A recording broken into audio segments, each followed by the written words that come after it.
Ito na nga yung parte na ganap nung pumunta kami ng bukid. Hindi pa nga ako tapos mag-spray, nag-i-spray din yung langit. No choice naman talaga tayo, wala tayong kalaban-laban doon. Wala nga akong magagawa kung hindi mag-absorb ang medisina sa mga damo. Bahala na si Batman, kailangan ko talagang ubusin yung medisina na sa tangke kasi nasisira yung tangke pag naistaka ng medisina. Tinapos ko na nga mag-spray, ay binidyohan ko dito mga puno ng saging na may mga bunga ng samba. Wala, gusto ko lang bidyohan para makita mo. Ano naman, para pa alam ng kawatan na alam ko na may bunga yung puno.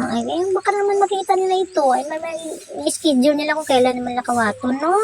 At sana sa susunod na punta namin dito, andito pa rin ang bunga na to. Ay, himala. Ang tatak nga na salita ni Ate Gay ay, walang himala.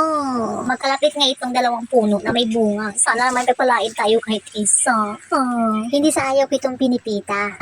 Ito yung isang variety ng saging na maliso at saka upload. Ang gusto ko sa ng upload lang, no? Ito kasi yung madalas na mamumunga dito, ang hilig niyang mamunga. O kita mo itong isang punong to, di ba? Kahit na mamamatay na yung puno niya, lumalaban siya. Halaka.